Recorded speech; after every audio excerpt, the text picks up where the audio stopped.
held together by duct tape. In order to create an experience for businesses, for corporates, for individuals to move money around, to have access to global finance across time zone, across jurisdiction.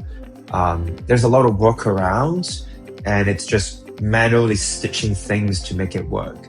We saw stablecoins, and we thought that stablecoin is very fascinating. It can be a asset class, it can be a technology that we can build from scratch, and we can enable financial institutions to build global finances much easier, much faster. Welcome back to Bits and Borders, a podcast exploring the intersection of frontier tech and frontier markets. I'm your host, Aaron Stanley, and today we're joined by Jack Chong, CEO of Checkr, which is a rapidly growing stablecoin liquidity network connecting FX banks, payments companies, and neobanks in emerging markets and beyond. As stablecoin activity becomes more widespread and regulated, this type of global connective tissue will be imperative. I hope you enjoy this conversation with Jack. All right, so I'm here with Jack Chong, who's the co-founder and CEO of Checkr. Jack, thanks for coming on the show. Thanks for having me, Aaron. So to start off, why don't you give us the TLDR version of what you guys have been building with Checkr, just to set the stage here, and then we'll dive straight in. Yeah, so what we're here building at Checkr is we're building the world's fastest growing and largest liquidity network for digital assets. Our mission is to unify fragmented markets across digital assets and finance in general. So what we do is we work with financial institutions. They can be traditional banks, payments companies, neobanks, remittance platforms, and we give them access to global stablecoin liquidity, payments, and credit in a single plugin to our network. We're primarily emerging markets focused. Latin America and Brazil, we've seen very good adoption. We're very fortunate to partner with some of the leading players as well. So this is a very relevant conversation for us. So very excited to dig in. Amazing. And I want to dig a bit into your personal story because I think it's quite relevant here. It's super interesting background. You actually grew up in Hong Kong. You studied at Oxford in the UK, and your career aspiration was actually to become a diplomat. So I'd love for you to tell us a bit about that. And then how did all of that lead you into building blockchain and stablecoin infrastructure? Yeah, so Aaron, like you said, so my family is originally from Guangzhou, which some of the listeners might know, especially if you're in the import-export space. One of the earliest cities in China to open up and do global trade. And then I grew up in Hong Kong, and then I spent quite a lot of years in the UK, went to school there, worked in London as well. And then a few years ago, moved to New York to pursue my American dream and, started building Checkr as well. And before going into tech, I wanted to be a diplomat. So I was very bullish on the Belt and Road Initiative, which is the China state plan to invest overseas, to build bridges, railroads, airports, and to develop this global trade economy with China and emerging market, Africa, Latin America, South Asia, etc. And I looked at the map and I thought, okay, what's the most unique combination of language skill set? Many people speak Chinese and English. What can I add to that combo? I looked at the map and I realized a lot of the world's population actually speak Arabic in the Middle East. And it's a very exotic combination to have Chinese and Arabic all together. And so I, as crazy as I was, I basically hopped on a flight and decided to go to a school in Jordan. I went to a language school in Amman where I actually, met many of my good friends who now, I've lost touch. They've become part of the, diplomatic apparatus of the respective home countries. So that was very, very exciting. But I decided not to pursue that. I get really drawn into the tech scene. It's very vibrant. It's very uplifting. And before in the crypto blockchain, I've been in enterprise software, built different companies. And this is actually my second company in the crypto space. My first one is in the real world assets, tokenizing bonds. I know that Brazil is very keen, and the central bank is very innovative on tokenization. I was pretty early doing that. We couldn't really crack distribution back then. But now in our second run, at Checker, we're now dealing with tokenized currencies, stablecoins, which is where we see a lot of adoption and a lot of momentum. And then, yeah, let's talk a bit more about Checker specifically. And I do want to come back later in the show to kind of the Latin America, China, Hong Kong connection. But let's talk a bit more about Checker specifically and what you guys are doing.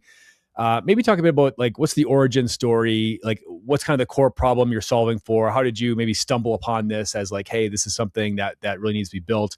What's the team you've assembled? Maybe give us some of these details. Yeah, so my co-founders and myself, we come from both traditional finance and crypto institutional background. So altogether, we've built systems, teams, processes across trading, treasury, engineering, operations for large global financial services firms, whether that is Wall Street prime brokers, high frequency trading hedge funds, or crypto wallets. So we've seen different facets, different ways to build a global financial services firms.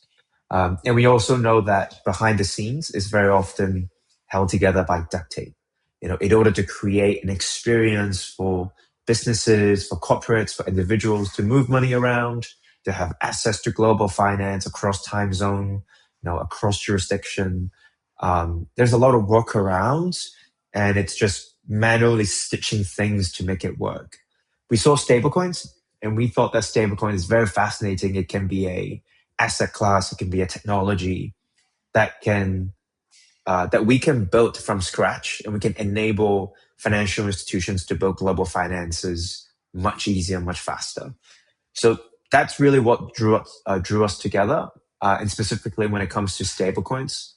A lot of our customers, a lot of financial institutions, the first step they complain about stablecoins is, you're telling me it's a new currency, it's a new asset. I'm very used to dealing with, one USD equal to one USD. That's kind of the meme, right? It's I have USD in JP Morgan, I have USD in Citibank, but now you're telling me USDC, USDT, and different types of USD. That's so messy. And so, and then the liquidity, the conversion of it. And so that's why we started out with the wedge, which is, solving what we're solving right now. Talk a bit more about like just the kind of your internal, your like your initial client profile, as far as like who are the folks that are most suited to be or most in need of a solution like this. And you mentioned earlier that you guys are really heavily focused on the emerging market side of things, so Latin America and Africa and some of these other places. And maybe talk a bit about like where is this initial demand coming from? And, I think all these regions have something in common, which is that they're all kind of on the fringes of the correspondent banking system, right? So there's just a lot more friction inherent with payments and money movement in these regions. And then I guess one other sort of, if I can piggyback one additional question onto that, over the last like 12 months or so, we've seen just a lot of interest in like cross-border stablecoin solutions. We've seen a lot of like companies kind of pivoting into this from other areas of crypto or Web3 or digital assets. And I think for folks who aren't maybe like knee deep in like the payments world, some of this stuff kind of all seems to blend together. And you're like, well, what's the difference between like solution A and solution B? And maybe talk a bit about like what you guys are doing that's like really unique compared to, maybe some of these other stablecoin orchestration or cross-border protocols that are out there. Liquidity is very fragmented in the stablecoin space. And specifically what I mean is USDT, USDC, what stablecoins promise is global universal application. I have USDC, I have USDT, I can go anywhere in the world, I can use it. That's not true, because we pay our rent, we get paid in local fiat currencies, our credit card is in local fiat currencies. So ultimately economies still run on fiat currencies. And right now crypto is not as universally accepted yet compared to local fiat. So when financial institutions want to use stablecoins, they now need to juggle with an additional asset class. And if they want to do cross-border applications, they go to Africa, they go to Latin America, they go to US. Different stablecoins are treated differently. They're being traded, being converted differently. The treasury workflow, the compliance, the accounting treatment is all different, which is very, very messy. And so our job is to unify that and to solve that fragmentation. And so what we do is, we serve three target financial institution profiles. We work with traditional FX banks. We work with B2B payments companies. We work with consumer neobanks. And these are financial institutions where, by the nature of their business, they juggle between multiple currencies and they're multinationals. And so when they need to trade, when they need to move money around, they might want to use stablecoins as an intermediary step because it's fast, because it's instant. It's better than waiting for 1 day, 2 day to settle with the traditional FX financial system. And so what we give them is we give them the single access to be able to orchestrate, to be able to go in and out of local fiat against stables in the most efficient and in the most reliable manner. We're not a DeFi protocol, we're not a wallet, we're not an exchange. So what we really focus on is building out this two-sided network, what I like to call the demand and supply side of stablecoins and digital assets. So on the demand side can be these three types of our customer profile. If you're a traditional FX bank, if you're a PSP, if you're a neobank, and you're pooling and you're leveraging stablecoins, you're on the demand side. On the supply side is issuers, OTC desks, FX brokers who specialize in converting stablecoins against local fiat currency. And our job is to build the best infrastructure and software that makes it really easy for the demand side to plug in.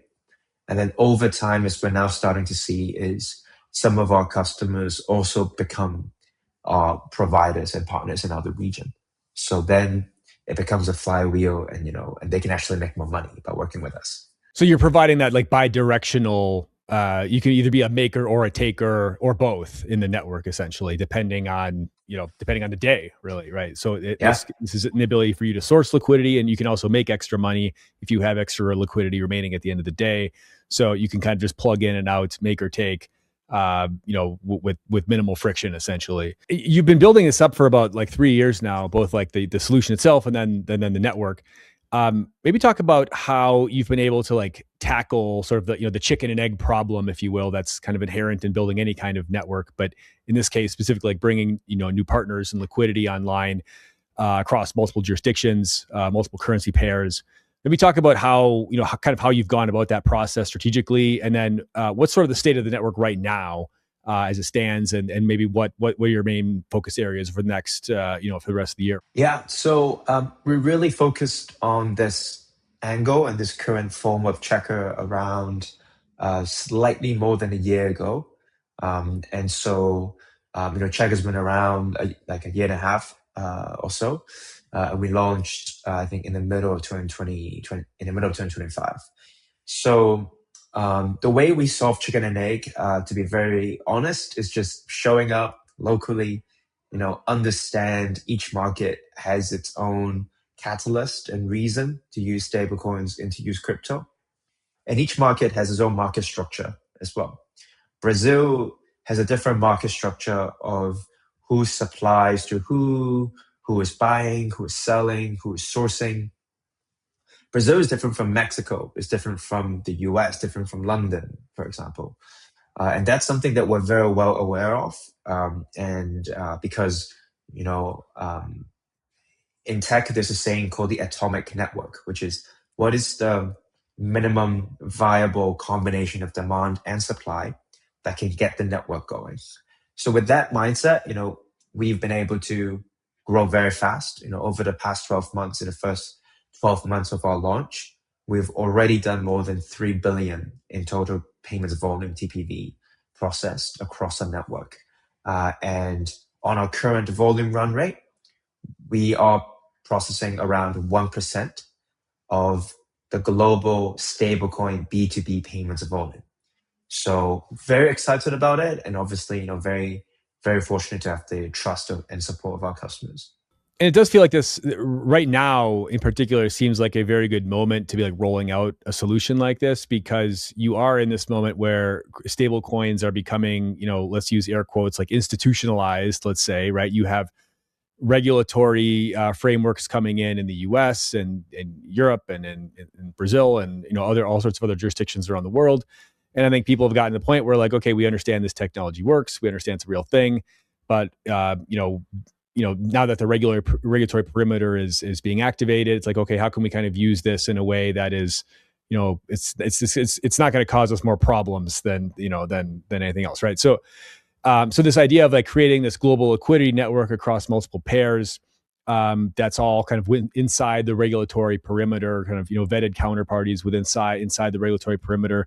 Maybe talk a bit about just like from a timing perspective, like why is this so relevant and interesting right now, and maybe what has been maybe some of the feedback from your partners and your clients on that front as well. I think timing is impeccable. Stablecoin adoption, according to Visa, McKinsey, and many other estimation, the volume, the amount of stablecoins in circulation is rising every single day.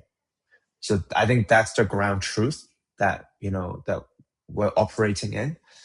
And I think the second one is there's a lot of pull factors, which is with the Genius Act being enacted in the US, stablecoin is now being folded in a regulatory framework that traditional banks, traditional financial institutions can touch.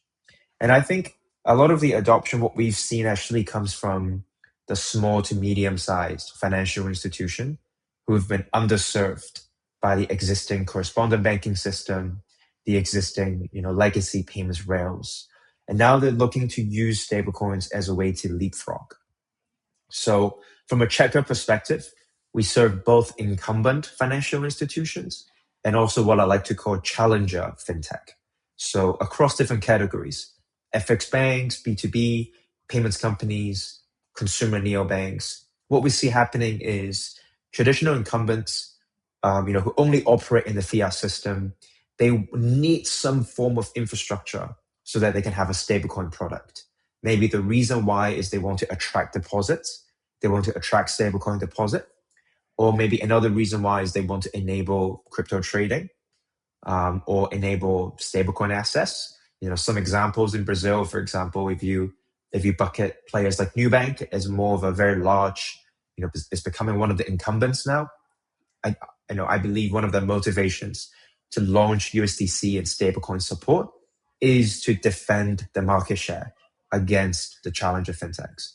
And on the other side, we also serve players who are challenger fintechs, right? A little bit younger company who their wedge is a stablecoin first product, whether I'm a neobank or I'm a stablecoin first payments company. And they use that to acquire customers. And then they build on top of our infrastructure to layer on more complexity, to upsell different types of financial products. And obviously from these challenger fintech, their motivation is to also capture market share, but more bottoms up adoption because they're appealing to a younger user base, younger audience.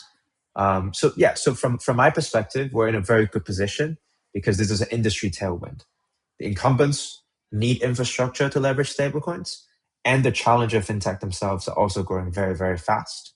And they're also facing different scaling issues. They also want to grow alongside with infrastructure underneath them, which is where we fit.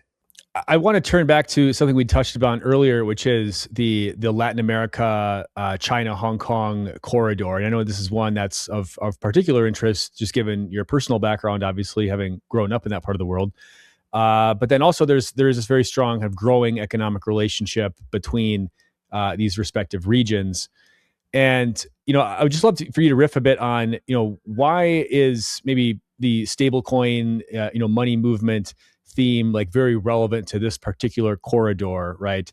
I think this is something that we've seen, over the years. We've seen this kind of informally, like we've seen a lot of, there's a lot of like USDT flows back and forth between these two regions, but a lot of this has kind of been in, I guess we'll say like the gray area because like this stuff there has been no regulation for these things. So it's, now that this stuff is all coming into the regulatory perimeter, what do you kind of see as like the outlook and the potential and the importance of this particular corridor?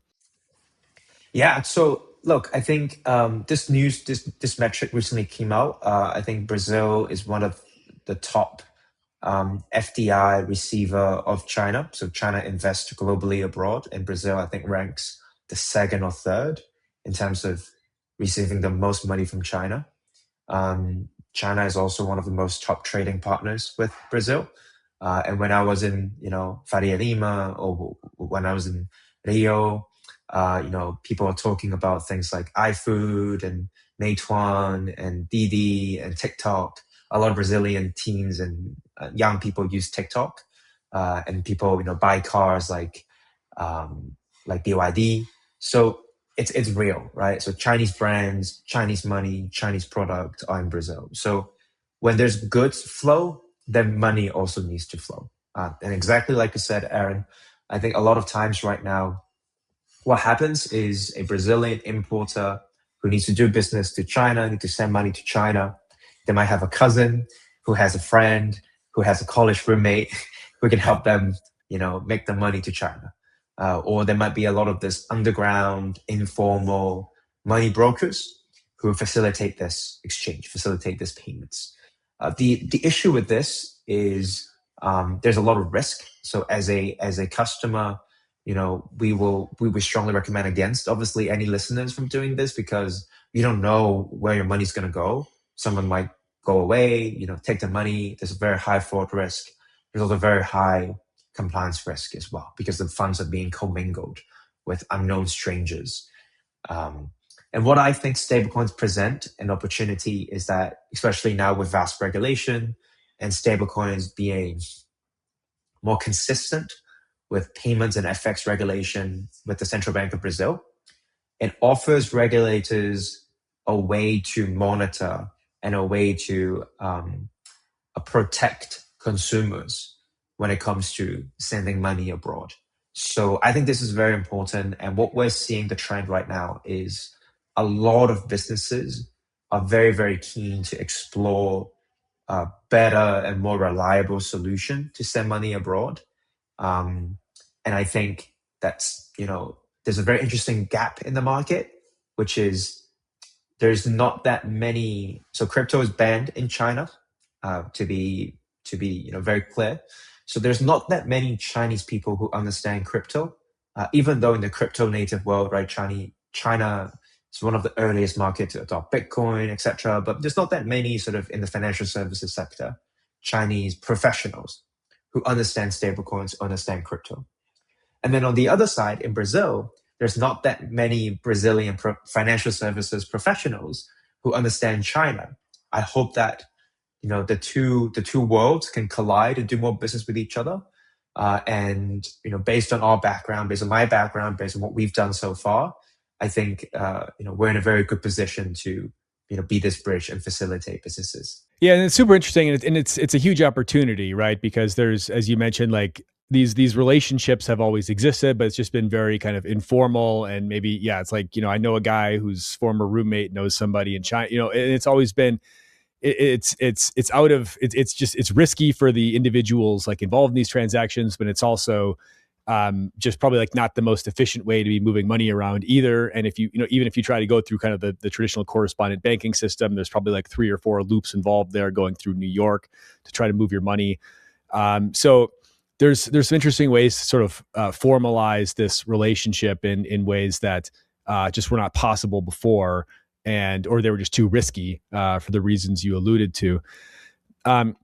One other thing I wanted to ask about specifically regarding Latin America and perhaps even more Brazil specifically is there has been a big push on kind of this neobank, these stablecoin neobank type products in the region. Like you're seeing a lot of adoption of things like Cast and EtherFi. And, a lot of these guys will say like, look, like Latin America is kind of our hottest market right now, our highest growth rates we're seeing in this part of the world.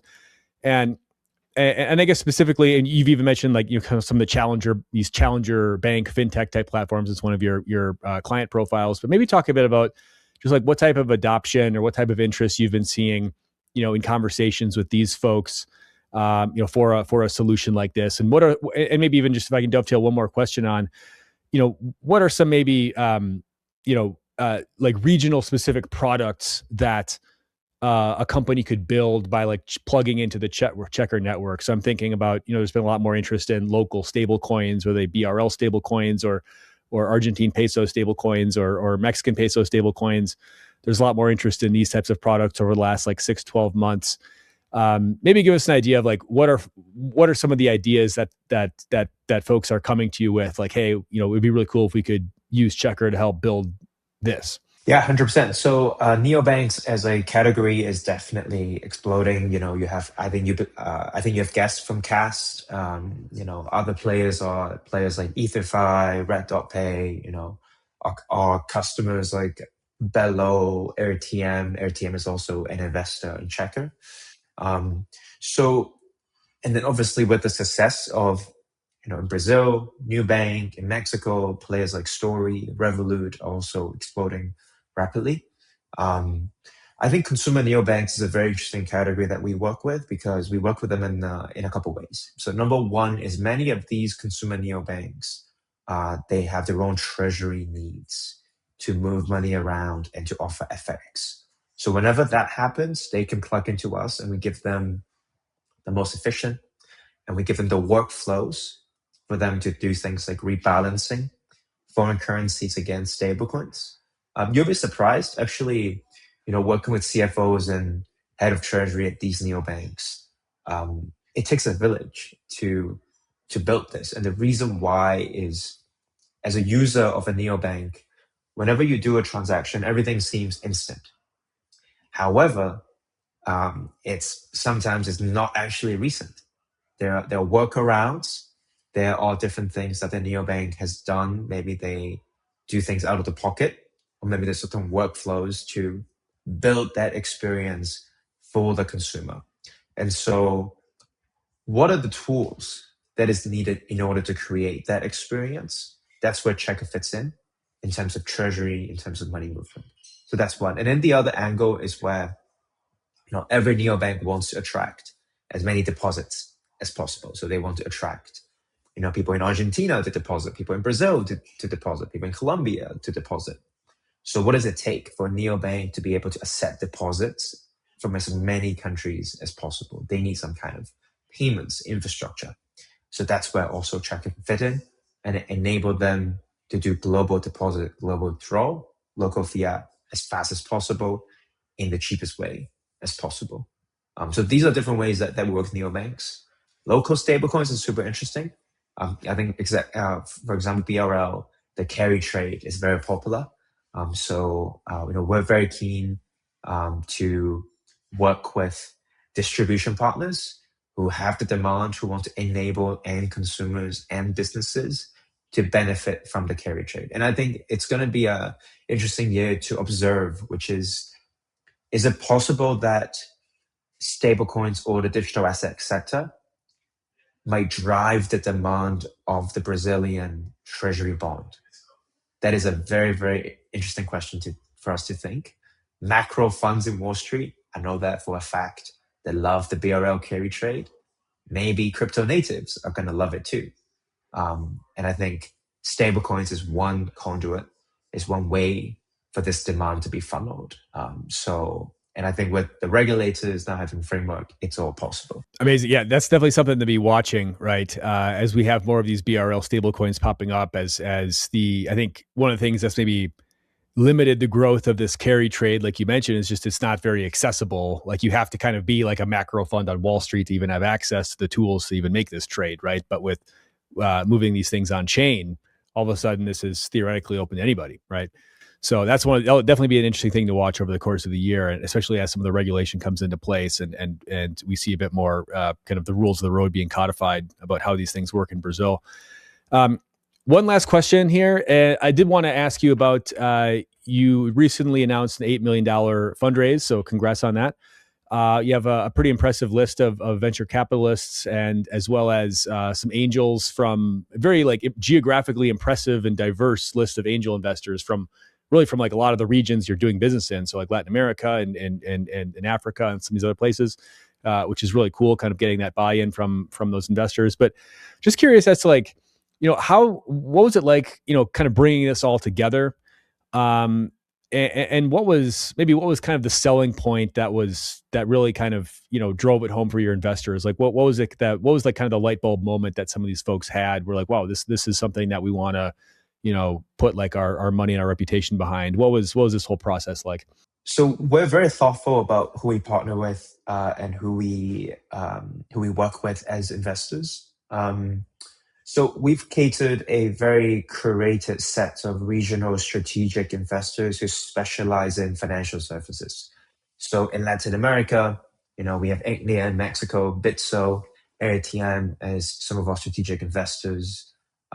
And likewise in other regions in Asia, in Africa, and in the US, and obviously with fintech operator angels. Some of them are founders of our customers and founders of our partners as well. So the way we think about this is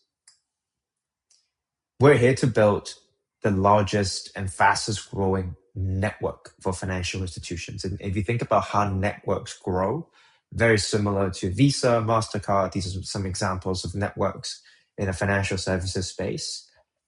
They have a product that works globally, universally, but that product gets adopted, they're sold in a very localized fashion.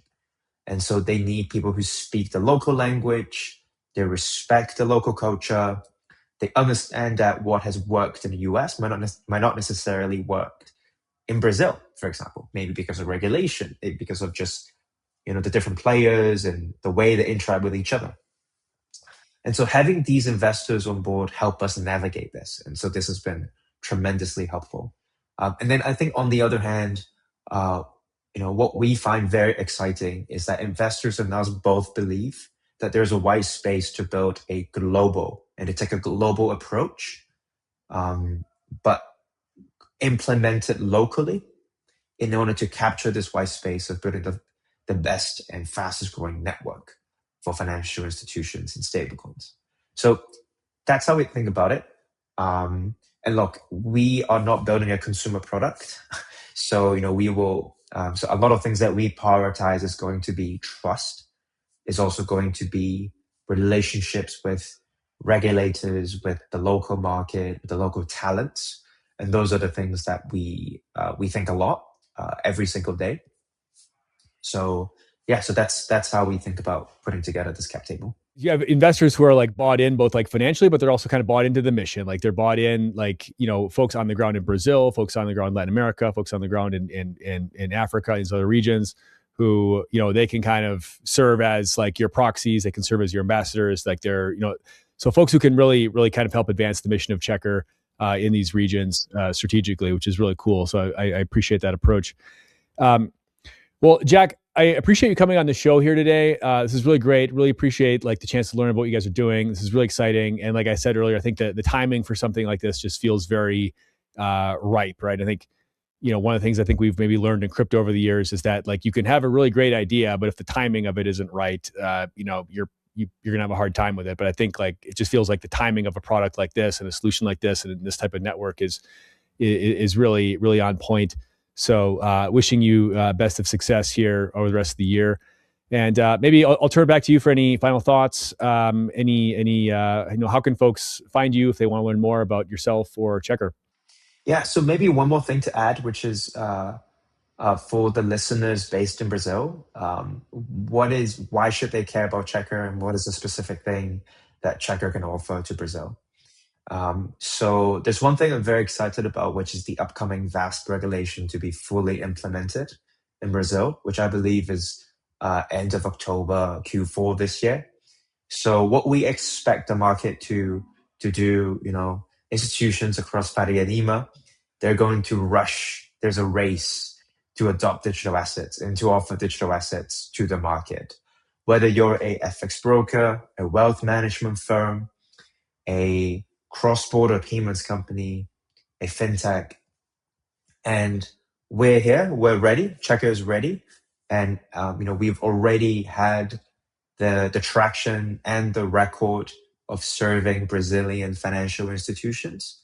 And so if some of your listeners are thinking through this, which is what are the different pieces of the puzzles they need to put together in order to enable offering crypto products, there's wallet, there's compliance, there's liquidity, there's operations workflow.